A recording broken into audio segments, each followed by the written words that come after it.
Hello everyone, welcome to Down to Earth Daily Prelims Analysis dated 19 जुलाई 2024।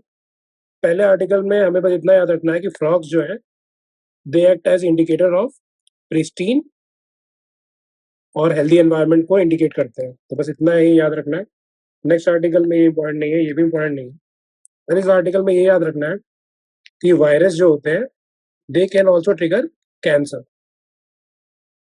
और इसके बाद जो नेक्स्ट आर्टिकल में दे रखा है यूएन वाटर कन्वेंशन, ये क्या है? ये बेसिकली ट्रांस बाउंड्री रिवर्स और इंटरनेशनल लेक्स जो होती हैं उनको रेगुलेट करता है और ये लीगली बाइंडिंग है। ओरिजिनेट कब हुआ था? ये ओरिजिनेट हुआ था हेलसिंकी में 1990 1992 में, came into force in 1996। India इसका पार्ट नहीं है।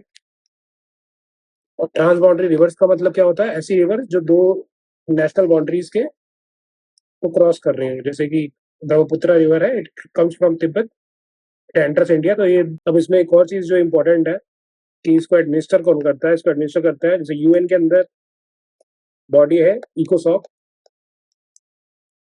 उसके 5 रीजनल कमीशन होते हैं, जिसमें से एक रीजनल कमीशन है UN economic commission of Europe, वो इसे रेगुलेट करता है। भाई इतना ही इंपॉर्टेंट है।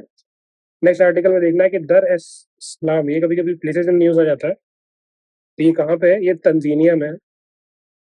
तंजीनिया कहाँ पे है? ये अफ्रीका में है। और अफ्रीका में एक प्रॉब्लम ये चल रही है कि यहाँ पे जो फूड के प्राइसेस है वो कम है, बट वाटर के प्राइसेस फूड से ज्यादा है, तो यहाँ फूड स्ट्रेस बहुत ज्यादा है। नेक्स्ट आर्टिकल देखते हैं। केरला में कैग की रिपोर्ट ने बताया है कि मतलब मैन ह्यूमन एनिमल कॉन्फ्लिक्ट के लिए रिस्पॉन्सिबल केरला खुद है।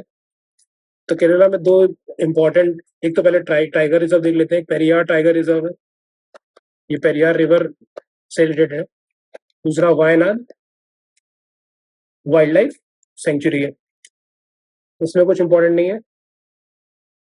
इस आर्टिकल में ये दिया हुआ है कि जब सोलर प्लांट्स अपने ऑपरेशनल फेज में होते हैं, they don't cause any pollution, but during their mining, इसके मटेरियल जिससे ये बनता है उसके माइनिंग में, प्लस इसकी मैन्युफैक्चरिंग में, प्लस इसके डिस्पोजल में, एंड ऑफ लाइफ डिस्पोजल में पॉल्यूशन होता है, विच अफेक्ट्स ओजोन, ओजोन को अफेक्ट करता है, ग्लोबल वार्मिंग में कंट्रीब्यूट करता है।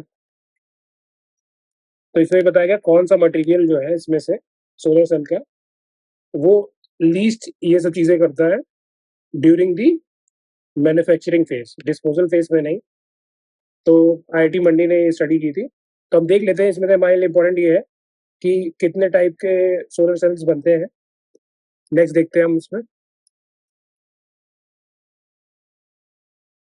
तो इसमें इंपॉर्टेंट ये है कि पहली बात मोनोसिलिकन, पॉलीसिलिकन, कॉपर इंडियम गैलियम सेलेनाइड और पर्क। तो हमें बस बेसिक आइडिया रखना है कि ये कुछ टेक्नोलॉजी है जो कि रिलेटेड है सोलर सेल्स। और जैसे सबसे एफिशिएंट इसमें जो कौन सा है? कैडमियम टेलराइड। कैडमियम टेलराइड जो है सबसे efficient. Thank you, that's it for today.